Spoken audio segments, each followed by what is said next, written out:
ফের বৈঠক, প্রায় 2.5 ঘন্টার ম্যারাথন বৈঠক। কেন্দ্রীয় অর্থ সচিবের সঙ্গে রাজ্যের আর্থিক দাবি দাওয়া নিয়ে বিস্তারিত আলোচনা অমিত মিত্রর। উপস্থিত খোদ কেন্দ্রীয় অর্থমন্ত্রীও। কিন্তু তারপরও বৈঠক থেকে নির্দিষ্ট কোনো সমাধান সূত্র বেরোলো না। ক্ষমতায় আসার পর থেকেই 3 বছরের জন্য ঋণ ও সুদ মকুবের দাবি মমতা বন্দ্যোপাধ্যায় জানিয়ে আসছেন। কেন্দ্রীয় অর্থমন্ত্রী এমনকি প্রধানমন্ত্রীর কাছেও নিজে গিয়ে বিষয় দরবার করেছেন মুখ্যমন্ত্রী। বারবার আলোচনা হয়েছে, মোরাটোরিয়ামের দিকে পাখির নজর মুখ্যমন্ত্রীর, কিন্তু তা সত্ত্বেও এখনো কেন্দ্রের তরফে কোনো আশ্বাস পায়নি রাজ্য।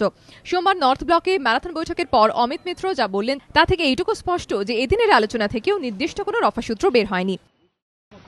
ইতিবাচক আলোচনা হয়েছে, আলোচনা এখনো চলছে, সেহেতু এইটুকুই বলছি, আলোচনা হয়েছে, আলোচনা চলছে, আমরা আরো আলোচনা করব, তারপরে আপনাদের কিছু বলতে পারবো।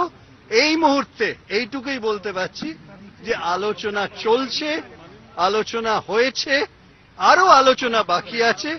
তারপরে তার থেকে যেটা হবে মাননীয় মুখ্যমন্ত্রীর সঙ্গে আলোচনার পরে সে সম্বন্ধে বলা যাবে।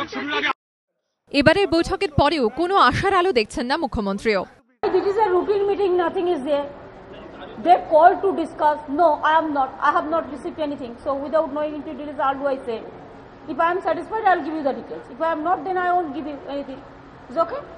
Let us wait for the details. I don't know. And I don't think that there is a big jump or anything. Every time we are raising the point and we are coming with empty hands.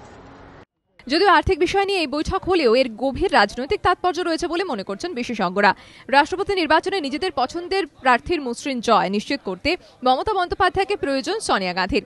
আর মমতার প্রধান দাবি ঋণ মকুব। তাই রাষ্ট্রপতি পদে প্রার্থী ঘোষণার ঠিক আগেই প্রণব মুখোপাধ্যায় অমিত মিত্র বৈঠকে অত্যন্ত তাৎপর্যপূর্ণ বলে মনে করছেন রাজনৈতিক পর্যবেক্ষকরা।